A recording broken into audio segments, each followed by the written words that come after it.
నమస్తే, welcome to prime time debate. తిరుమలలోని పరకామణిలో జరిగినటువంటి దొంగతనంపై ఇప్పుడు రాష్ట్ర వ్యాప్తంగా హిందూ సంఘాలన్నీ కూడా మండిపడుతూ ఉన్నాయి. మరి ఎంత జరుగుతున్నా కూడా వైసీపీ తరపు నుంచి ఒక్కళ్ళు కూడా బయటకు వచ్చి మాట్లాడలేదు. అప్పట్లో చైర్మన్గా ఉన్నటువంటి వైవి సుబ్బారెడ్డి కావచ్చు, ముఖ్యమంత్రిగా పనిచేసినటువంటి జగన్మోహన్ రెడ్డి గారు కావచ్చు, ఎవరు కూడా దీనిపై స్పందించట్లేదు. కరుణాకర్ రెడ్డి గారు మాత్రం ఆయనపై ఆరోపణలు వచ్చారు కాబట్టి ఆయన వచ్చి ఏదో బహిరంగంగా సవాల్ విసిరారు. కానీ మరి దాన్ని కూడా ఖచ్చితంగా ఆయన తీసుకొని మళ్ళీ దానికి కంటిన్యూస్గా ఆయన మాట్లాడిన సందర్భం కూడా లేదు. కానీ వెల్లంపల్లి శ్రీనివాసరావు గారు మాత్రం బయటకు వచ్చి దాన్ని క్లారిటీ ఇచ్చే ప్రయత్నం చేశారు. అసలు వెల్లంపల్లి శ్రీనివాసరావు గారు బయటకు వచ్చి మాట్లాడిన తర్వాత ఈయనకేం సంబంధం అనే ప్రశ్నలు కూడా ఉత్పన్నమవుతున్నాయి. మరి ఇదిలా ఉంటే మన పేర్ని నాని గారు కూడా మరి బయటకు వచ్చి కూటమి ప్రభుత్వం వచ్చిన తర్వాత అసలు దేవాలయాల్లో అవకతవకలు జరుగుతున్నాయి, దేవాలయ భూములను కొట్టేస్తున్నారు అని చెప్పి 2-3 రోజులు హల్చల్ చేశారు. మరి ఇప్పుడు పేర్ని నాని గారు ఎక్కడికి వెళ్ళారో కూడా అర్థం కావట్లేదు. ఏదేమైనా సరే మరి ఈ అంశంపై వైసీపీ సైలెంట్గా ఉండడం పట్ల ప్రజల్లో కింద అనుమానాలు కూడా రేకెత్తుతున్నాయి. ఓవరాల్గా మరి పరకామణిలో జరిగిన దొంగతనం గురించి, మరి దీనిపైన ఏర్పాటైన సిట్ గురించి, అలాగే వైసీపీ దీనిపైన స్పందించకపోవడానికి గల కారణాలు, ఇవన్నీ కూడా ఈరోజు డిబేట్లో చర్చిద్దాం. మనతోపాటు డిబేట్లో పార్టిసిపేట్ చేసేందుకు స్టూడియోలో ఉన్నారు సీనియర్ జర్నలిస్ట్ సత్యమూర్తి గారు, అలాగే మరో senior journalist doctor Durga Vadlamani గారు. నమస్కారం సార్. నమస్కారం మేడం. సత్యమూర్తి గారు, నిజంగా 2-3 రోజుల నుంచి ఈ అంశం బాగా హిందువులను ఉద్రేకానికి గురి చేస్తుంది. హిందూ సంఘాలన్నీ కూడా ఒకటే దీనిపైన పోరాటం చేద్దామని చెప్పి పిలుపు కూడా ఇస్తున్నాయి. ఇలాంటి టైంలో అంటే ఎంత జరుగుతుంటే మేము హిందూ ధర్మాన్ని పరిరక్షిస్తాం అని చెప్పి మొన్నటి వరకు జగన్మోహన్ రెడ్డి గారు, కరుణాకర్ రెడ్డి గారు తెగ బయటకు వచ్చి మాట్లాడారు. ఏంటి మరి ఇంత కూల్గా తీసుకున్నారు వాళ్ళ విషయాన్ని? ఎందుకు బయటకు వచ్చి వాళ్ళు మాట్లాడట్లేదు? తేలుగుట్టిన దొంగ అంటారు. ఒకడెవడో దొంగతనం చేయడానికి వెళ్ళాట రాజుగారి కోటలోకి వెళ్తే, అక్కడ తీయంగానే గోల్డ్ అవన్నీ ఉంటాయి కదా, ఇట్లా చేయి పెట్టాట, చేతికి తేలుగుట్టింది. ఆడ అరవలేడు, అరిస్తే పట్టుకుంటారు కదా, అందుకని అరవలేడు, ఆ చెయ్యి అక్కడి నుంచి తీయలేడు, బయటికి వెళ్ళలేడు, ఎదురుగా బంగారం ఉంది. దీన్ని తేలుగుట్టిన దొంగ అంటారు. ఇప్పుడు వైసీపీ పరిస్థితి సేమ్ అట్లాగే ఉంది. చేయబెట్టారు, చేయిని తేలుగరిచింది. ఏం చేయాలి? అరవాలా? అరిస్తే అందరికి తెలిసిపోతుంది. అరిస్తే అందరికి తెలుస్తుంది. ఇక్కడ మెయిన్గా ఏంటి అంటే, మీకు వచ్చిన డౌట్ చాలామందికి వస్తున్నది. అసలు టీటీడీ చైర్మన్గా పనిచేసిన అప్పట్లో వైవి సుబ్బారెడ్డి ఏమైపోయాడు? అసలు ఎక్కడన్నా చూసారా మీరు? ఆయన పబ్లిక్ అపియరెన్స్ ఇచ్చి చాలా కాలం అయింది. ఏమైపోయాడు? ఏం చేశారు? అంటే ఆయనంతటా ఆయనే బయటికి రాకుండా దాక్కున్నాడా, లేదు జగన్మోహన్ రెడ్డి ఆదేశాల ప్రకారం అతను సైలెంట్గా ఉన్నాడా అనేది ఇప్పుడు పెద్ద డౌట్. మీరు ఇంట్రడక్షన్లో చెప్పినట్టు ఆ వెల్లంపల్లి శ్రీనివాసు, అతనికి ఏం సంబంధం? అతనికి దేవాదాయ శాఖ మంత్రిగా కొంతకాలం పనిచేసిన మాట వాస్తవమే, కానీ దేవాదాయ శాఖ మంత్రిగా ఉన్నప్పుడు అతనికే ఏమీ తెలియదు. ఆ విజయవాడలో కనకదుర్గ టెంపుల్లో వెండి సింహాలు మాయమైపోతే, దాన్నే ఉందండి, ఇంకోటి చేయిస్తాం అన్నాడు. అంటే ఉన్నవి ఎందుకు మాయమైపోయినాయా అంటే, అసలు దానికి బాధ్యుడు ఆయనే అని చాలామంది అన్నారు, అది వేరే విషయం. ఇటువంటి బాధ్యతారహితమైన వ్యక్తులు బయటకు వచ్చి మాట్లాడుతున్నారు. కానీ అసలు ఈ పరకామణి దొంగతనం జరిగిన సందర్భంగా చైర్మన్గా ఉన్న వైవి సుబ్బారెడ్డి ఏమైపోయాడు? ఎందుకు రావట్లా? బోమన కరుణాకర్ రెడ్డి వచ్చి నేను గొంతు కోసుకుంటా, అది కోసుకుంటా, ఇది కోసుకుంటా అని ఏదో చెప్తున్నాడు. కోసుకో ఇమ్మీడియట్గా. నీకు నీ టైంలో, అసలు వైవి సుబ్బారెడ్డి టైంలోనేమో ఈ పరకామణి చోరీ జరిగింది. పరకామణి చోరీ జరిగిన తర్వాత పట్టుకున్న వ్యక్తిని చట్ట ప్రకారం తీసుకెళ్ళి శిక్షించకుండా కాంప్రమైజ్ చేసింది భూమన కరుణాకర్ రెడ్డి. వాళ్ళని తీసుకెళ్ళి లోక్ అదాలత్లో ఆ విజిలెన్స్ ఆఫీసర్ని, ఈ రవికుమార్ని కూర్చోబెట్టి, అంటే లోక్ అదాలత్ ఎందుకు ఉంటుంది? మామూలుగా సాధారణ పరిస్థితుల్లో లోక్ అదాలత్లో వ్యక్తిగత కేసులుంటే ఒక రాజీకి వస్తారు. ఏదన్నా మామూలుగా ఈ మోటార్ వెహికల్ యాక్ట్ ప్రకారం ఏదన్నా ఒక యాక్సిడెంట్ చేశారు అనుకో, యాక్సిడెంట్ జరిగినప్పుడు యాక్సిడెంట్ చేసిన వ్యక్తి బాధితుడు వచ్చి, అప్పటికే చాలా కాలం అయిపోయింది సార్, నేను తిరగలేకపోతున్నాను, నాకు ఏదన్నా వాళ్ళకి పాపం వాళ్ళకి నిజంగా కుటుంబానికి నష్టం జరిగిన మాట వాస్తవమే కదా, నా వల్లే జరిగింది కదా, అందుకని ఏదన్నా నేను కాంపెన్సేషన్ ఇచ్చుకుంటా సార్ అని చెప్పి లోక్ అదాలత్కి వెళ్తారు. లేదు ఏదన్నా మామూలు ఈ పరిహారం కేసులు అవి ఇవి ఉంటే, సార్ నేను పరిహారం ఇచ్చేస్తా సార్, మాకు కేసు లేకుండా చేద్దాం అని పరిష్కరించుకుంటారు. ఆస్తి తగాదాలు అన్నదమ్ముల మధ్య ఏదన్నా ఉంటే ఇద్దరు కూర్చొని, సార్ మేము సివిల్ డిస్ప్యూట్ వేసాం, ఇప్పుడు రాజీకి వచ్చాం మేము అందుకని మేము ఇట్లా చేసుకుంటాం సార్, కేసు విత్డ్రా చేసుకుంటాం అంటే లోక్ అదాలత్ ఇటువంటి కేసుల్ని పరిష్కరించడానికి లోక్ అదాలతులు పెడతారు. అంతేగాని వెంకటేశ్వర స్వామి డబ్బుల్ని వాడెవడో కొట్టేస్తే ఒక ఆఫీసర్ వాడిని పట్టుకుంటే వాళ్ళిద్దరికీ ఏంటి రాజీ ఏంటి? వాళ్ళిద్దరికీ రాజీ చెయ్యాలి, రాజీ కుదిరించాలి. నువ్వెవడివి? వెంకటేశ్వర స్వామి రాజీ కుదిరించారు, వెంకటేశ్వర స్వామి చేయాలి. డబ్బులు నీవి కాదు, వెంకటేశ్వర స్వామి డబ్బులు కదా. నువ్వెట్లా రాజీ చేస్తావు? నువ్వు కూర్చోబెట్టి ఇద్దరిని కూర్చోబెట్టి లేదండి 14,48,00,000 రూపాయలు వెంకటేశ్వర స్వామికి ఇచ్చేట్టు తీర్మానం చేద్దాం అంటే 100 కోట్లు కొట్టేశాడు కదా. అంటే రాజీ ఎలా చేస్తారు అనే దానికి వాళ్ళు ఏం మాట్లాడుతున్నారంటే, అతనుకున్న ఆస్తులు మొత్తం మేము టీటీడీకి రాయించాము అంటున్నారు. సో రాయించడం వరకు ఓకే సార్, బాగానే ఉంది. అండ్ ఇంకో విషయం తెలుస్తున్నది ఏంటంటే, ఆయన పైన ఛార్జ్ షీట్ కూడా నమోదు చేయలేదు, కేవలం 41A నోటీసులు ఇచ్చేసి వదిలేశారు అని చెప్పి కూడా అంటున్నారు. అంటే ఇలా చేయాల్సిన అవసరం ఏముంది సార్? అసలు ఆయన పేరు మీద ఆస్తులు ఉన్నాయి, రవికుమార్ పేరు మీద ఆస్తులు ఉన్నాయి. ఆస్తులు ఉన్నాయా లేవా అనేది మనకు అనవసరం. అతను పరకామణిలో చోరీ చేస్తూ పట్టుబడ్డాడు. నువ్వేం చేయాలి? పోలీస్ కేసు పెట్టాలి, విజిలెన్స్ కేసు పెట్టాలి, తర్వాత దాన్ని పోలీసులకు అప్పగించాలి, కేసు దర్యాప్తు చేయాలి. దర్యాప్తు చేసిన తర్వాత అతని మీద నేరారోపణని రుజువు చేయాలి, కోర్టులో ప్రొడ్యూస్ చేస్తే కోర్టు అతనికి శిక్ష వేయాలి. ఇది కదా ప్రాసెస్. అట్లా కాకుండా నువ్వెవడివి వాళ్ళకి రాజీ చేయటానికి? పట్టుకున్న విజిలెన్స్ ఆఫీసర్కి ఆ రవికుమార్కి రాజీ చేయటానికి నువ్వెవరు? Point number 1. ఆ డబ్బులు నీవే కాదు కదా, వెంకటేశ్వర స్వామి కదా. వెంకటేశ్వర స్వామి డబ్బులు కొట్టేసిన వాడిని విజిలెన్స్ అధికారులు పట్టుకుంటే నువ్వు రాజీ చేయటం, నువ్వు అతని ఆస్తులన్నీ నేను స్వామివారికి రాయించాను, నువ్వెవడివి? Who are you? The question ఇక్కడ ఏంటి అంటే, నువ్వు 14,48,00,000 రూపాయల ఆస్తులు వెంకటేశ్వర స్వామి పేరు మీద మళ్ళీ రాయించావు. అతను కొట్టేసింది 200 కోట్లని కదా. నువ్వు 14 కోట్లు రాయిస్తే మిగిలినవన్నీ ఏం చేసావు? నువ్వు కొట్టేశావా? నువ్వు కొట్టేయటానికేనా రాజీ చేయించింది ఇద్దరికి? ఇవి ప్రశ్నలు. అసలు పరకామణిలో డబ్బులు కొట్టేయాలన్న ఆలోచన అతనికి కలిగించింది ఎవరు? జరిగిన పరిణామాలు చూస్తూ ఉంటే వీళ్ళే కలిగించినట్టున్నారు. కొట్టేసి తీసుకెళ్ళు, మనకు ఎందుకు అందరం కలిసి పంచుకుందాం అని చెప్పినట్టుగా అనిపిస్తున్నది. లోక్ అదాలత్లో సెటిల్ చేసుకోవటం అనేదే ఇది స్వామివారికి అపచారం. ఈ అపచారం చేసిన భూమన కరుణాకర్ రెడ్డి వచ్చి నేను గొంతు కోసుకుంటా, సిబిఐకి ఇవ్వమంటాడు. సిబిఐకి ఇస్తారు, ఎందుకు ఇవ్వరు? ఇవ్వకుండా ఉంటారా? చాలా ఉన్నాయి నీ మీద, నీ బాస్ మీద చాలా సిబిఐకి చాలా కేసులు ఉన్నాయి కదా. మనం వెంకటేశ్వర స్వామికి అపచారం చేశాము అన్న అపరాధన భావం కూడా వీళ్ళకి లేకుండా పబ్లిక్లో వచ్చి ఇంకా దారుణమైన పదజాలాలని ఉపయోగించుకుంటూ వీళ్ళు మాట్లాడుతున్నారు అంటే ఖచ్చితంగా పరకామణి దొంగలు వీళ్ళే అనేది ఇప్పుడు మొత్తం ఎస్టాబ్లిష్ అవుతున్న ఫ్యాక్ట్. మేడం, ఇక్కడ ఇంకొక అనుమానం కూడా వస్తుంది. అదేంటంటే, ఇప్పుడు ఆయన 100 కోట్ల పైగానే దోచుకున్నారు అని చెప్పి దొంగతనం జరిగింది అంటున్నారు. అసలు నిజంగా అంటే ఒక్కసారి ఆయన దొంగతనం చేస్తుంటే అంత డబ్బుని ఒకేసారి కొట్టేసే ఆస్కారం ఉండదు. అంటే ఇది పదే జరుగుతుంది. కానీ వీడియోలో అయితే ఒకటి బయటకు వచ్చింది, పదే జరిగితేనే అంత డబ్బు కొట్టేసే ఛాన్స్ ఉంటుంది.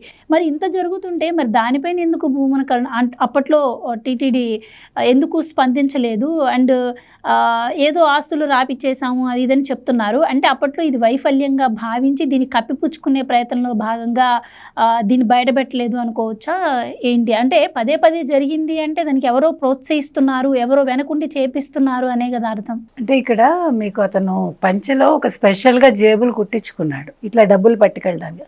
అందులో అతను పట్టుకెళ్ళిన డబ్బులు ఏంటి తెలుసా మీకు? విదేశీ కరెన్సీయే లెక్కించేవాడు. సో విదేశీ కరెన్సీ అంటే మీకు ఆ రోజు దొరికింది 72,000 అంటున్నారు, ఊరికే మాటకి, మనకు తెలియదు. మీరు చెప్పినట్టుగా అంతకు ముందు నుంచి చేస్తేనే కదా 100 కోట్లు అవుతుంది. అంటే ఇది ఎప్పుడైతే వైవి సుబ్బారెడ్డి గారు టీటీడీ చైర్మన్ అయ్యారో అప్పటి నుంచి జరుగుతూ ఉండొచ్చు. అంటే ఒకరోజు జరగలేదు. ఆయన 2023 ఏప్రిల్ నెలాఖరు వరకు ఆయన కూడా ఉన్నారు. ఎవరు? వైవి సుబ్బారెడ్డి ఉన్నారు చైర్మన్గా, టీటీడీ చైర్మన్గా. తర్వాత భూమన కరుణాకర్ రెడ్డి వచ్చారనుకోండి. సో ఇతను ఏప్రిల్ నెలాఖరికి ఇతను పట్టుబడ్డాడు. అంటే ఇంచుమించు ఆయన ఉన్నంత కాలం కూడా ఇది జరిగి ఉండాలి, ఒక్క రోజులో జరగలేదు. మీకు విదేశీ కరెన్సీ కాబట్టి యావరేజ్ ఎంత చూసుకున్నా మరి 100 కోట్లు అంటే ఎంత అతను దొంగిలించాడు, ఆ రోజే ఎలా పట్టుబడ్డాడు అంటే వాళ్ళకి కావాల్సిన మనిషి ఏమైనా ఆ రోజు మిస్ అయ్యాడా అక్కడ చెకింగ్ ఆఫీసర్ ఎవరైనా అంటే మనం ఆలోచిస్తే అర్థమయ్యేది నేను చెప్తున్నా. కాబట్టి అంతకాలంగా జరిగిన దాన్ని ఇప్పుడు పట్టుబడ్డాక మీరు అన్నట్టుగా అసలు పరకామణిలో సొమ్ము పోతే ఆయన భార్య పేరు నుండి ఆస్తి, అదేది తిరుపతి రూరల్లో ఎక్కడ ఆవిడ ఆస్తి, తర్వాత మద్రాసులో ఉన్న టీ నగర్లో ఉండే ఏదో ఆస్తి, అవి రాయించటువంటి గిఫ్ట్ డీడ్ కింద నాకు అర్థం కాలేదు. దేవుడి పేరున గిఫ్ట్ డీడ్ రాయించటువంటి అసలు మనకు అర్థం కాని విషయం ఏంటంటే ఇంత 100 కోట్లు పోయినప్పుడు మీరు 100 కోట్లు తెప్పించి అక్కడ పెట్టించాలిగా. అట్లీస్ట్ ఇది దొంగలు ఉంటారు, ఏదైనా చిన్న దొంగతనం జరిగితేనే వాళ్ళ దగ్గర నుంచి సొమ్ము రికవరీ చేస్తారు కదా, పెడతారు, శిక్ష వేస్తారు. మరి స్వామివారి సొమ్ము దొంగతనం చేస్తే అతను ఎంత రాజీ చేసినా కూడా శిక్ష అనుభవించాల్సిన అవసరం లేదు. ఇప్పుడు అదే మీకు చెప్తున్నా. ఇప్పుడు నేను ఏంటి పీక కోసుకుంటాను, కోసుకో, ఎవడొద్దన్నాడు? తప్పు చేస్తే పీక కోసుకుంటావు, తప్పు చేయకపోతే పీక కోసుకుంటా అని బెదిరించావు నువ్వు. భూమన కరుణాకర్ రెడ్డి బెదిరిస్తున్నారంటేనే తప్పు చేశాడు ఆయన, అవునా కదా? కాబట్టి అసలు మీ హయాంలో ఏం చేసి ఉండాలి? మీరు ఇది కేసు టేకప్ చేశాక మీరేం చేయాలి? ఆ రవికుమార్ని పిలిచి విజిలెన్స్ వాళ్ళ చేత చేయించాలి కదా ఎంక్వైరీ. ఏంటి అసలు లోక్ అదాలత్కి తీసుకెళ్ళటం ఏంటి ఇందాక వారు చెప్పినట్టుగా? అంటే ఇక్కడ లొసుగంతా కూడా మీరు డబ్బు అందరూ కలిసి పాపం తలా పిడికడని అందరూ పంచేసుకున్నారండి, ఎక్కడికక్కడ పంచుకున్నారు. ఇప్పుడు క్యాష్ ఎందుకు రికవరీ చేసి వెనక్కి ఇవ్వలేదు? ఫస్ట్ క్వశ్చన్ అదే మనం వేస్తున్నాం. ఇప్పుడు 100 కోట్లు పైన పోయింది అన్నప్పుడు ఫస్ట్ అక్కడ ఏం పెట్టాలి? విదేశీ కరెన్సీ కాకపోయినా మీరు విదేశీ కరెన్సీ మీరు ఏం చేస్తారు? దాన్ని మీరు 100 అంటున్నారు మేడం, నేను 200 సార్, దానికి ఇదే ఉంది కరెక్ట్. నేను 200 కోట్లు అంటున్నా, కిరణ్ రాయలు 300 కోట్లు అన్నారు, కరెక్టే ఉండొచ్చు. నేను అనేది పోనీ 100 కోట్లని అక్కడ తెచ్చి పెట్టాలి కదా అంటున్నా. పోయింది 300 కోట్లు, ఫస్ట్ అసలు డబ్బు కదా రావాలి అక్కడికి. మేము 14 కోట్ల చిల్లర మేము గిఫ్ట్ డీడ్ రాయించామంటే ఎవడబ్బు సొమ్మని రాయిస్తావు? ఎవడబ్బు సొమ్ము? వెంకటేశ్వర స్వామి సొమ్ము అది. తినేసి నువ్వు శనీశ్వరుడి దగ్గర నిల్చుని ఆ విగ్రహం దగ్గర మౌనవ్రతం పాటించేసి మీరు వెంకటేశ్వర స్వామికి ద్రోహం చేసావు కాబట్టి శనీశ్వరుడి దగ్గర నిల్చుని ఏడ్చావు, శని పట్టుకుంది నీకు ఈరోజు, అవునా కాదా? కాబట్టి నేను చెప్పొచ్చేది ఏంటంటే మీరు డబ్బులు ఎందుకు రికవరీ చేయలేదు? ఓకే, సుబ్బారెడ్డి వెళ్ళిపోయారు, పిలిపించి చేయించాలి కదా. సుబ్బారెడ్డి టర్మ్ అయిపోయినా ఆయన టర్మ్లో జరిగింది కాబట్టి చేయించాలి కదా. ఇప్పుడు అందరూ దొంగలే కదా, దొంగ ఊళ్ళు పంచుకున్నట్టు వీళ్ళు పంచేసుకుని మొత్తం డబ్బులంతా కూడా ₹1 మీరు తెచ్చి స్వామివారి సొమ్ము ఇవ్వకుండా మీరేమన్నారు పింక్ డైమండ్ గురించి? ఎంత ఆగం చేశారు మీరందరూ. మరి ఇవాళ పింక్ డైమండ్ కాదు, అది ఒక చిన్న రాయి, ₹50 స్టోన్ అని ఒక ఎవరు దాన్ని ఏమంటారు archaeological survey of India officer ఆయన మొత్తం ఆయన దాని మీద ఇది చేసి పరిశోధన చేసి మైసూర్ మహారాజు ఇంటికి వెళ్ళి మొత్తం కనుక్కొని చెప్పాడు కదా. మరి చంద్రబాబు నాయుడు మీద మీరు అంత నింద వేసి మొన్నటి వరకు ఆ నింద నిజమని నమ్మించడానికి ప్రయత్నించారు. మరి మీరు 100 కోట్లు అనేసరికి పోనీ 300 కోట్లు అయ్యా, 300 కోట్లు స్వామివారి సొమ్ము తిని మీరేం చేస్తున్నారు? మాట్లాడకుండా నేను పీక కోసేసుకుంటా అంటే పీక కోసుకుంటే నీకేం అవ్వదు, నీ ఇంట్లో వాళ్ళనైనా పట్టుకుంటారు. నేను పీక కోసుకుని చచ్చిపోతే నా ఇంట్లో వాళ్ళు సేఫ్ అని అనుకోకండి. నువ్వు తప్పు చేశాక నీ ఇంట్లో వాళ్ళని పట్టుకుంటారు ఒకవేళ నువ్వు పీక కోసుకుంటే. సింపుల్. ఇది వదిలిపెట్టే విషయం కాదండి. వెంకటేశ్వర స్వామి సొమ్ము ఇది. భక్తుల మనోభావాలతో మీరు ఆడుకుంటున్నారు. వాళ్ళు వేసిన కానుకలు, వాళ్ళు వేసిన డబ్బులు ఇవి. కాబట్టి ఈ డబ్బు మీరు రికవరీ చేసి ఇవ్వాల్సిన బాధ్యత ఇవాళ వాళ్ళ మీద ఉంది. ఇవాళ గురుమూర్తి లేఖ రాస్తాడు అమిత్ షాకిను మరొకళ్ళకిను. మీ సిబిఐ ఎంక్వైరీ ఎందుకు సిఐడి వేశారు కదా, కానివ్వండి వాటా ఉంది ఇందులో ఉండొచ్చు. ఏమి ఏమండి మరి అలా అనుకుంటే మరి జగన్మోహన్ రెడ్డికి ఉందేమో మీకు నాకు తెలుసా? అతనికి ఉంది, ఎస్టాబ్లిష్ అవుతున్నది. రోజా ఎందుకు మాట్లాడదు ఇవాళ? గురుమూర్తి కూడా ఉన్నట్టుంది, లేకపోతే అతను ఎందుకు ఇన్వాల్వ్ అవుతాడు?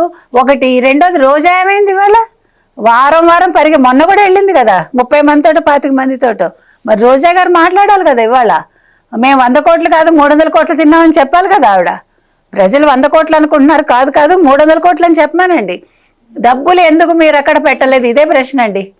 మీరు ఒక 2 ఇళ్ళు రాయించేసో లేకపోతే 2 స్థలాలు రాయించేసో గిఫ్ట్ డీడ్ ఇచ్చేసో స్వామివారికి అయిపోతుందా? స్వామివారి సొమ్మ అది. మీ ఆస్తి ఆయనకి ఎందుకు? ఆయన డబ్బు ఆయనకి ఇవ్వండి. ఇవాళ మనం డిమాండ్ చేస్తున్నామండి, స్వామివారి డబ్బు ఏదైతే పోయిందో పరకామణిలో, ఏదైతే ఆయన పంచలో ఉండే అదేంటది ఆ జేబులో దాచుకుని కొన్ని సంవత్సరాలు మింగాడో అదంతా బయటకు కక్కించమని. ఇవాళ భూమన కరుణాకర్ రెడ్డి అంటాడు ఏంటి ఇది ఎప్పటి నుంచో ఉంది, చంద్రబాబు నాయుడు గారి హయాంలో జరిగింది ఇది, నువ్వు చూసావా జరిగిందని? నీ హయాంలో కదా బయటకు వచ్చింది. కానీ అసలు అంటే ఎక్స్పెక్ట్ చేసి ఉండరు సార్, ఆ ఫుటేజ్ బయటకు వస్తుంది ఇన్ని సంవత్సరాల తర్వాత అని చెప్పి మొత్తం క్లియర్ చేసాము, ఇక్కడతో సెటిల్ అయిపోయింది. అంటే ఇంకొక విషయం అండి, మీద డీల్ కుదిరించాం కాబట్టి ఎవరు కూడా దీన్ని కాదు. ఇక్కడ జరిగింది ఏంటంటే వీళ్ళ మధ్యలో ఎవరు రెడ్ బుక్ గురించి మాట్లాడలేదు. మీరు గుర్తుపెట్టుకోండి, ఇవాళ లోకేష్ రెడ్ బుక్ మళ్ళీ పనిచేస్తుంది, అది వాళ్ళు గుర్తుపెట్టుకోవాలి. అందుకే లోకేష్ మొత్తం బయటకు తీసి లోకేష్ మాట్లాడు. ఎప్పుడూ కూడా ఎవరు ఏది మర్చిపోరండి. ఆలస్యం కావచ్చు కానీ ఎప్పుడూ కూడా తప్పులు జరిగితే ఆ తప్పులన్నీ బయటకు వస్తాయి.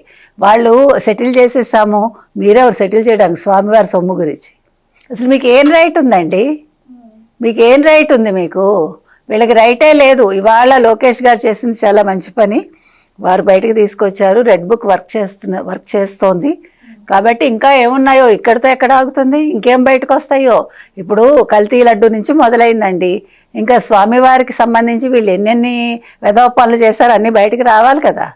ఇప్పుడు నువ్వు క్రిస్టియన్ కాబట్టి ఇంత ధైర్యంగా సొమ్ము తినగలిగారు హిందువులది, అవునా కదా? లేకపోతే నీకు అంత దమ్ము ఎక్కడి నుంచి వస్తుంది? చర్చిలో వీళ్ళు దొంగతనాలు చేస్తారా? వీళ్ళు అంత దమ్ము ఉంటుందా వీళ్ళకి? హిందూ దేవుళ్ళు అంటే ఎందుకంత చులకన వీళ్ళకి? అంటే ఇక్కడ ఎక్కడుంది లోపం? దీన్ని పట్టుకోవాలి. వాళ్ళు లోకేష్ కావచ్చు, టీటీడీ చైర్మన్ కావచ్చు, ఎవరైనా అసలు ఎక్కడ జరుగుతోంది మొత్తం ఈ పర్యవేక్షణ అనేది డబల్ చేయాలండి. ఇది చిన్న విషయం కాదు. కాబట్టి ఇవాళ పరకామణిలో జరిగిన ఆ రవికుమార్, అసలు ఇంకొక విషయం, ఇవాళ ఎవరు కిరణ్ రాయల్ అంటున్నారు, అసలు డౌట్ నాకు రవికుమార్ బతుకున్నాడా లేదా అని. ఇప్పుడు దాని మీద కూడా ఎంక్వైరీ చేయాలి. అసలు రవికుమార్ ఎక్కడున్నారు, ఏం చేస్తున్నారు, అతన్ని పట్టుకుని విచారిస్తే మీకు వివరాలన్నీ ఖచ్చితంగా బయటకు వస్తాయి. అయితే సార్ ఒక్క పరకామణి అంశమే కాదండి, గతంలో మీరు కూడా వినే ఉంటారు, ఉప ముఖ్యమంత్రి పవన్ కళ్యాణ్ గారు కూడా ఒక మాట అన్నారు, ఎవరైనా పిల్లలు లేని వాళ్ళు వాళ్ళ ఆస్తులు మొత్తం కూడా హుండీలో దేవుడికి కానుగ్గా వేస్తే ఆ ఆస్తి పత్రాలు కూడా మాయమైపోయాయి, స్వామివారికి చెందలేదు, అవి కూడా మాయం చేశారని చెప్పి కూడా అన్నారు. ఇలా చెప్పుకుంటూ పోతే చాలానే ఉన్నాయి. సో దీనిపైన ఒక విజిలెన్స్ ఎంక్వైరీ కూడా వేశారు. సో అదే అంశాన్ని ఈరోజు వెల్లంపల్లి గారు కూడా ప్రస్తావించడం జరిగింది.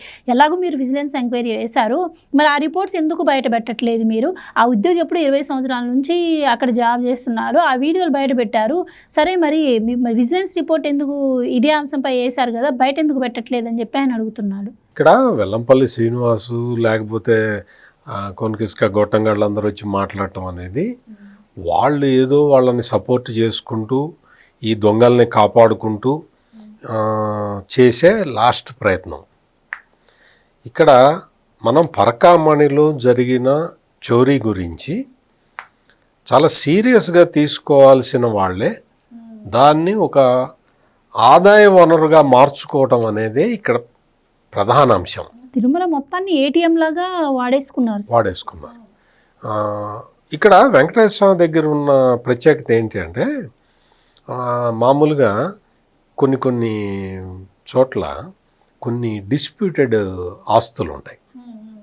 అంటే ఉదాహరణకి చెప్తాను నేను, ఏదన్నా ఒక షాపుని ఎవరన్నా వేరే వాళ్ళకి అద్దెకి ఇచ్చారనుకో, వాడు నేను 50 ఏళ్ళ నుంచి ఉంటున్నా 60 ఏళ్ళ నుంచి ఉంటున్నా అని చెప్పి వాడు అద్దె పెంచడు, ఖాళీ చేయడు. వాళ్ళు అడిగి అడిగి అడిగి విసిగిపోతారు. అటువంటప్పుడు ఏం చేస్తారంటే ఆ పత్రాలు తీసుకెళ్ళి వెంకటేశ్వర స్వామి హుండీలో వేసేస్తారు. హుండీలో వేసేస్తే తిరుమల తిరుపతి దేవస్థానం వాళ్ళు ఆ మొత్తం ఆ ఆధారాల ప్రకారం వచ్చి ఆ షాపుని లేకపోతే ఆ ఇంటిని వాళ్ళు క్లెయిమ్ చేస్తారు. వడ్డీ కాసులు వాడు కదా, మనం ఏదైతే ఇస్తామో అది మొత్తం స్వామివారికే చెందాలి. అంటే ఇప్పుడు ఆ ఇల్లు షాపు 10 లక్షల రూపాయల వాల్యూ అనుకోండి, 20 లక్షలు ఖర్చు పెట్టైనా సరే ఆ ఆస్తిని స్వాధీనం చేసుకొని స్వామివారికి అప్పగిస్తారు. అదే టీటీడీ చేయాల్సిన పని. నువ్వు ఎంతన్నా ఖర్చు పెట్టు, అది స్వామివారి ఆస్తి. అది వేశాడు కదా పత్రాలు, అందులో వేశాడు కదా, ఆ పత్రాలు ఏవైతే ఉన్నాయో వాటి ప్రకారం ఆస్తి డిమార్కేషన్ చేసి స్వామివారికి ఇవ్వాలి, అప్పగించాలి. వైవి సుబ్బారెడ్డి టీటీడీ చైర్మన్గా ఉన్నప్పుడు ఇటువంటి ఆస్తులు లేదు, కొంతమంది ఇదిగో మా ఆస్తిని మేము ఒక హాస్పిటల్ కట్టించమని టీటీడీకి ఇస్తున్నాము, లేదు ఒక స్కూల్ కట్టించమని టీటీడీకి ఇస్తున్నాము అని ఇచ్చిన ఆస్తుల్ని వాటిని మేము కాపాడలేకపోతున్నాము, అందుకని వాటిని వేలం వేస్తాము అని చెప్పి పెట్టాడు Y V Subba Reddy TTD board chairman కాగానే జగన్మోహన్ రెడ్డి టైంలో పెడితే అప్పుడే రఘురామకృష్ణరాజు చాలా సీరియస్ అబ్జెక్షన్ రైజ్ చేశాడు. మెయిన్గా రఘురామకృష్ణరాజు వైసీపీకి దూరం కావడానికి ప్రధాన కారణం వెంకటేశ్వర స్వామి ఆస్తులే. చేస్తే దాని మీద పెద్ద గొడవ జరిగింది. నువ్వు ప్రొటెక్ట్ చెయ్యలేకపోతున్నాను అని చెప్పాడు అప్పట్లో వైవి సుబ్బారెడ్డి. అదే తప్పు, నువ్వు ప్రొటెక్ట్ చేయాల్సిందే, వేరే మార్గం లేదు.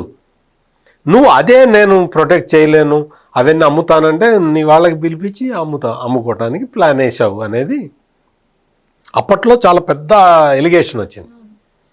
అంటే వెంకటేశ్వర స్వామికి సంబంధించిన స్థిర చరాస్తుల మీద ఎవ్వడికి హక్కు అధికారాలు లేవు.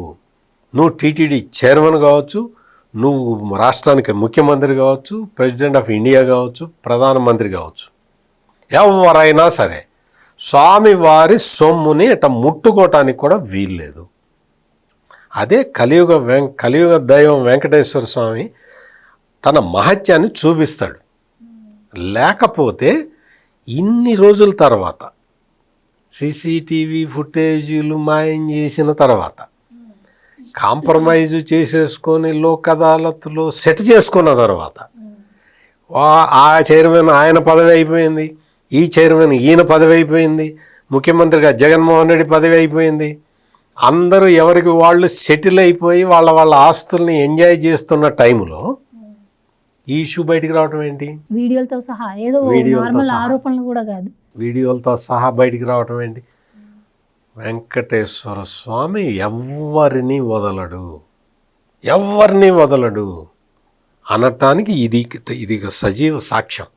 సరే, ఇలాంటివన్నీ బయటపడతా ఉంటాయి. ప్రభుత్వం ఏమో సిట్టేస్తూ ఉంటుంది. మన కల్తీ లడ్డు అంశంలో కూడా సిట్టేస్తే వాళ్ళు కోర్టుకు వెళ్ళి మరి మాకు సిట్టు కాదని చెప్తే మళ్ళీ సిబిఐ నుంచి ఒకళ్ళను, అలాగే సిట్ నుంచి ఒకళ్ళను, ఇలా 5 సభ్యులతో కూడిన బృందాన్ని ఏర్పాటు చేసింది కోర్టు. ఇప్పుడు మళ్ళీ సిట్ వేస్తే దీనిపైన కూడా మాకు సిబిఐ ఎంక్వైరీ కావాలి అంటున్నారు. ఏంటి ఇది, తప్పించుకునే ప్రయత్నమా? లేదు సిట్ ఏర్పాటు చేస్తే ఇది ప్రభుత్వం సిట్ అంటే సిట్ అంటుంది, కూర్చుంటుంది, ప్రభుత్వం స్టాండ్ అంటే లేస్తుంది, ఇలా ప్రచారం చేస్తూ ఉంటారు. అంటే వాళ్ళు ఏం ప్రచారం చేసినా ఇప్పుడు తిరుపతి కల్తీ లడ్డు విషయం ఉంది. కల్తీ లడ్డు విషయం మీద వీళ్ళందరూ సుప్రీంకోర్టుకి పరిగెత్తి దావాలేసి అది చేసి ఇది చేసి సిబిఐని కూడా ఇందులో ఇన్వాల్వ్ చేశారు. మంచిదే కదా. సిబిఐ కూడా ఎప్పుడైతే ఇన్వాల్వ్ అయ్యిందో ఆ లడ్డు కేసు పకడ్బందీకి పోతున్నది. అందరిని అరెస్ట్ చేశారు. మొత్తం ఇంకా ముందరికి వెళ్తూ ఉన్నది, ఫర్దర్గా కేసు వెళ్తూ ఉన్నది. ఇందులో సిట్ వేయమని చెప్పింది కోర్టు, హైకోర్టు చెప్పింది. మీరు ఆ విషయం మర్చిపోమాకండి. హైకోర్టు స్పెసిఫిక్గా సిట్ ఆధ్వర్యంలో దీన్ని దర్యాప్తు చెయ్యండి అని చెప్పింది. అందుకని వీళ్ళు మళ్ళీ కోర్టుకి వెళ్ళినా ఎక్కడికి వెళ్ళినా సిబిఐ కావాలి, FBI కావాలి, డొనాల్డ్ ట్రంప్ వచ్చి దీని మీద విచారణ చేయాలని ఎంత అడిగినా కానీ కోర్టు ఆదేశాల మేరకే సిట్ వేశారు. అందుకని వీళ్ళు ఏ ఎంక్వైరీ అడిగినా ఆ ఎంక్వైరీ వేయటానికి నా ఉద్దేశం ప్రకారం అందరూ సిద్ధంగానే ఉంటారు. ఎంక్వైరీ జరగటం అనేది ఇంపార్టెంట్. ఇక్కడ ఎంక్వైరీ జరగటం ఇంపార్టెంటు. ఎవడైతే ఆ చోరీకి పాల్పడ్డాడో, ఆ చోరీ సొమ్ముని ఎవరైతే పంచుకున్నారో, భాగాలేసుకొని పంచుకున్నారో, వాళ్ళందరికీ కూడా శిక్ష పడాల్సిన అవసరం అయితే ఉన్నది. ఆ డైరెక్షన్లో పనిచేస్తున్నది ఇప్పుడు సిట్ కానీ ఏదైనా కానీ ఆ డైరెక్షన్లోనే పనిచేస్తున్నది. అయితే మేడం, ఎప్పుడైతే ఈ అంశం బయటపడిందో దీన్ని కవర్ చేసుకునేందుకు వైసీపీ నానా రకాలుగా ప్రయత్నం చేస్తుంది. ఎందుకంటే ఇప్పుడు దుర్గా నవరాత్రులు జరుగుతున్నాయి. అసలు దుర్గమ్మ ఆలయంలో నిబంధనలు పాటించట్లేదని, గవర్నమెంట్ వైఫల్యం చెందిందని, ఇలా రకరకాలు. అండ్ ఇప్పుడు ఇంకొకటి కొత్తగా ఏంటంటే, బెజవాడ దుర్గమ్మ ఆలయంలో అపచారం జరిగింది. దసరా ఉత్సవాల వేళ పాదరక్షలతో అమ్మవారి దర్శనానికి వెళ్ళిన 3 యువకులు కనీసం పట్టించుకొని సెక్యూరిటీ, ఆలయ సిబ్బంది. ఇంత నిర్లక్ష్యమా నారా చంద్రబాబు నాయుడు, హోంమంత్రి అనిత, పవన్ కళ్యాణ్? అంటే మరి వీళ్ళే పంపించారో మా ముగ్గురిని, కావాలని కూడా చేస్తారు కదండి, ఏమో చేశారేమో. ఇప్పుడు అవి కాదు కదా, మీరు పరకామణి విషయం మాట్లాడండి. ఇవన్నీ ఎందుకు?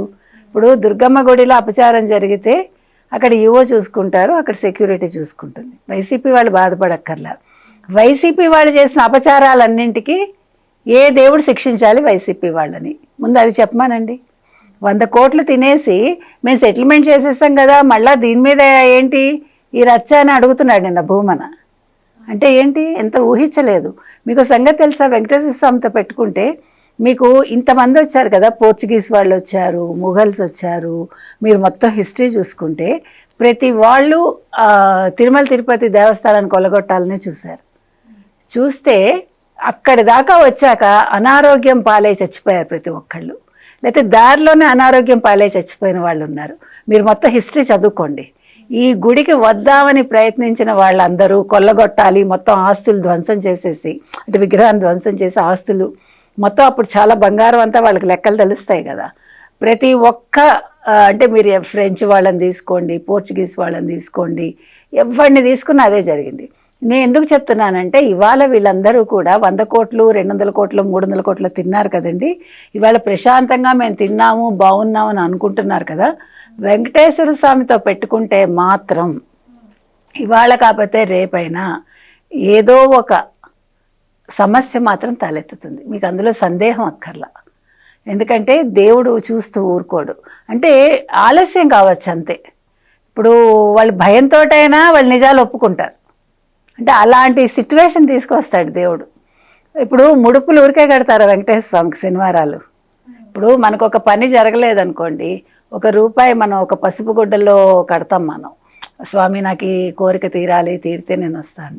అలా ఇప్పుడు మనలాంటి వాళ్ళు ఒక ముడుపు కట్టామనుకోండి, 100 కోట్లు పరకామణి నుంచి బయటికి రావాలి, అది పరకామణిలో పోయిన సొమ్మని ఖచ్చితంగా వస్తుంది. అంటే మీరు నేను అని కాదు, నమ్మకం ఉన్నవాళ్ళు. అంటే వెంకటేశ్వర స్వామి పవర్ గురించి చెప్తున్నాను మీకు. అంత పవర్ఫుల్ ఆయనతో పెట్టుకున్నారు వీళ్ళు. మీరు అన్నట్టుగా వీళ్ళు అక్కడేదో జరుగుతోంది, ఇక్కడేదో జరుగుతుంది, ఈ డైవర్షన్ పాలిటిక్స్. ఇప్పుడు ఇది కూడా డైవర్షనే, అంతకుమించి అక్కడ ఏం ఉండదు. ఇవాళ అసలు దుర్గగుడిలో ఎంత అద్భుతంగా జరుగుతోందో ప్రజలు చూస్తున్నారు కదా.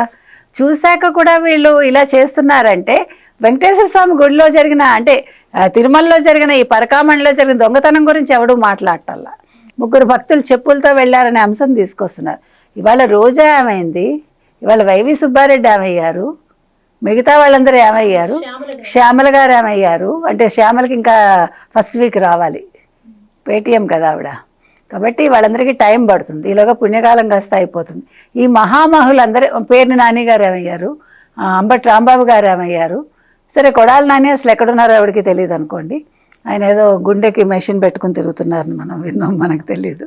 అంటే ఇలాగా వీళ్ళందరూ ఏమైపోయారు, నోళ్ళు పడిపోయాయా.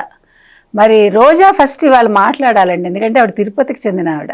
అంటే తిరుమలలో సొమ్ము ఎక్కువ తిన్నది ఆవిడ కూడా, భక్తుల్ని కొల్లగొట్టింది ఆవిడ, లక్షలు వసూలు చేసి టికెట్లు అమ్ముకుంది. కాబట్టి ఇవాళ ఆవిడ మాట్లాడాలండి ముఖ్యంగా.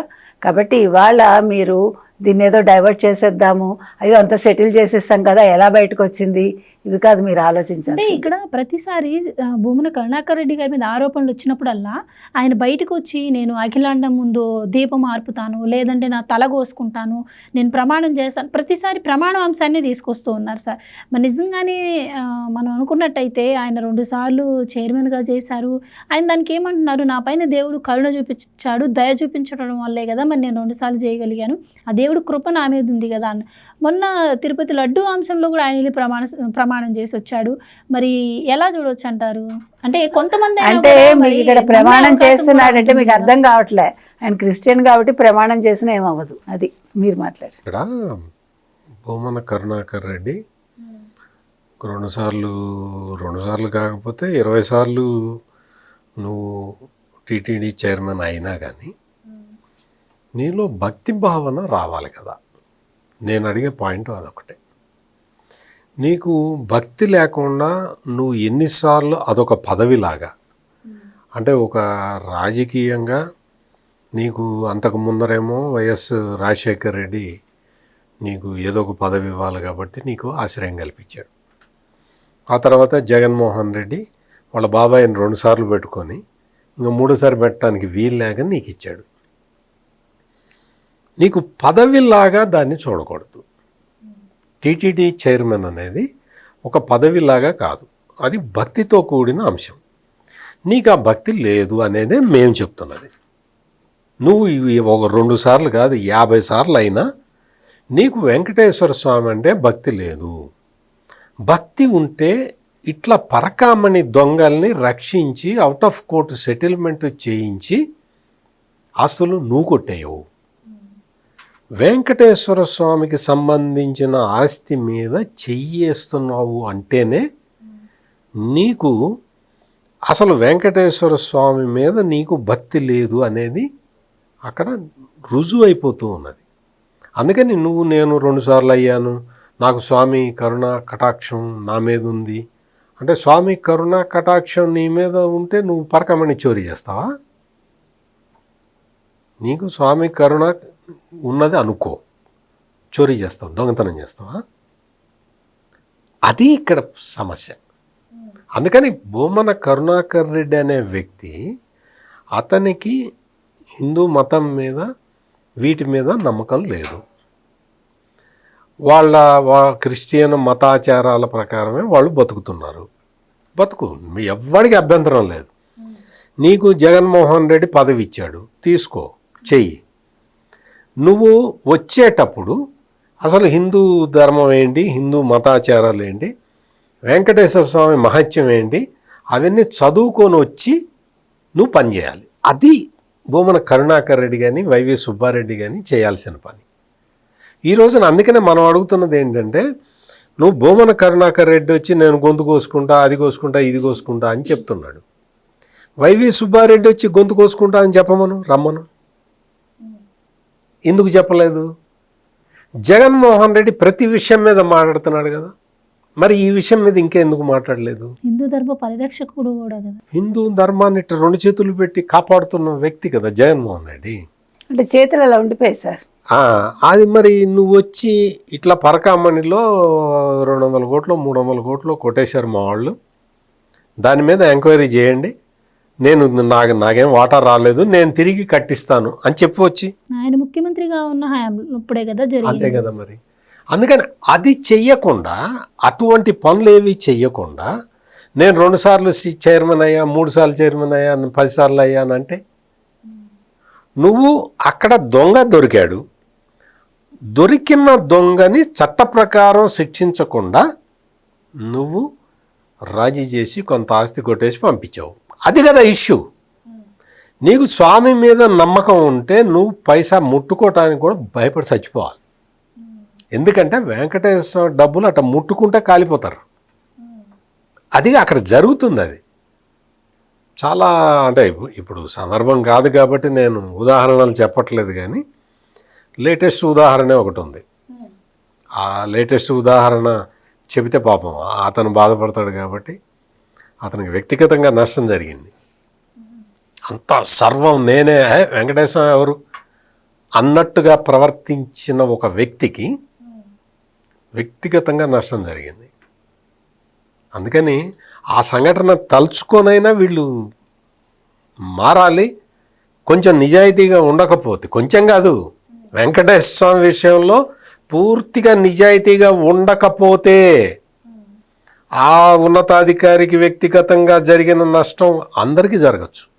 ఇప్పుడు ఆ విజిలెన్స్ అధికారి ఉన్నారు, ఎవరైతే ఉన్నారో ఆయన కావచ్చు, దొంగతనం చేసిన రవికుమార్ కావచ్చు, వాళ్ళు నోరు విప్పితే ఇంకెన్ని బయటపడతాయో చూడాలి. అండ్ ముఖ్యంగా దాన్ని చేసిన వాళ్ళకి, ప్రోత్సహించినటువంటి వాళ్ళకి కూడా కంపల్సరీ శిక్ష పడాల్సిన అవసరం అయితే ఉంది. ఖచ్చితంగా ఉండాలి. మేము చట్టానికి దొరకకుండా నేరం చేశాము అని సంతోషపడాల్సిన విషయం ఇది కాదు. వెంకటేశ్వర స్వామి విషయం మాత్రం మేము ఎవ్వరికీ తెలియకుండా కొట్టేశాము, మేము పట్టుబడలేదు అని సంతోషపడద్దు. పట్టుపడతారు, మీకు తగిన పరిహారం చెల్లించాల్సిన అవసరం అయితే వస్తుంది. అది వెంకటేశ్వర స్వామి మహత్యం. లేకపోతే అసలు ఈ కేసే బయటికి రాదు. నువ్వు మొత్తం అదేదో దృశ్యం సినిమాలో వెంకటేష్ ఆ శవాన్ని తీసుకెళ్ళి పోలీస్ స్టేషన్ కిందే బాధ పెడతాడు. అట్లా చేశారు కదా, అయినా బయటకు వచ్చింది కదా. అందుకని అది వెంకటేశ్వర స్వామి రప్పించాడు. ఎగ్జాక్ట్లీ వెంకటేశ్వర స్వామి మహత్యం అంటేనే ఇది. అందుకని మేము సేఫ్గా ఉన్నాము, అన్నీ మేము సెటిల్ చేశాము, సాక్ష్యాలు ఆధారాలు లేకుండా చేశాము అంటే ఇప్పుడు ఎట్టొచ్చింది సీసీటీవీ ఫుటేజ్ బయటికి? అది సంగతి. అందుకని వెంకటేశ్వర స్వామి సొమ్ము తిన్న వీళ్ళందరూ కూడా ఒక దారుణం ఏంటంటే, ఒక ఉన్నతాధికారి, పోలీస్ ఉన్నతాధికారి ఒకతను ఇందులో ఇన్వాల్వ్ అయి ఉన్నాడు. అతను ఇప్పుడు ఎక్కడున్నాడో నాకు తెలియదు, అతని చెప్పకూడదు, కానీ అతను కూడా వచ్చి వెంటనే తన పేరు మీద రాయించుకున్న ఆస్తులు సరెండర్ చేయడం బెటర్.